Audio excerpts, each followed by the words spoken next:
গতকালকের ভারী বর্ষণে জলপাইগুড়ি দার্জিলিং জেলায় ভারী বর্ষণে যে বন্যা পরিস্থিতি সৃষ্টি হয়েছে, এটা হচ্ছে এই মাথাভাঙা কোচবিহার রোডে মানসাই নদীর উপরে যে পঞ্চানন সেতু রয়েছে, সেই পঞ্চানন সেতু থেকে তোলা।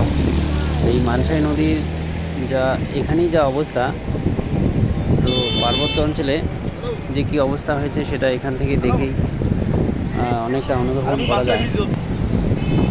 তো এই নদীটা এই অঞ্চলে মানসাই নদী নামে পরিচিত, আর পার্বত্য অঞ্চলে এই নদীটাই জলঢাকা নামে পরিচিত।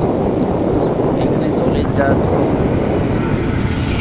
নিজের উপর থেকে জলের স্রোত দেখলে মাথা ঘুরছে, এতটাই স্রোত। আর অনেক কিছু জিনিস ভেসে আসতেছে পার্বত্য অঞ্চল থেকে, গরু ছাগল এবং কাঠের গুঁড়ি, তারপরে অনেক কিছু আসবাবপত্র। খুবই ভয়ঙ্কর পরিস্থিতি, ভয়ানক পরিস্থিতি। জলের স্রোত দেখলে মাথা ঘোরে। জল দেখতে এসেছে, বন্যা পরিস্থিতি দেখতে একদম ভয়ঙ্কর অবস্থা। নদীর নিজের নিচে নদীর ধারে অনেক উপর থেকে জলের স্রোত দেখলে মাথা ঘুরতেছে দেখি, এত স্পিড জলের। প্রকৃতির এই ভয়ানক, একদম ভয়ানক।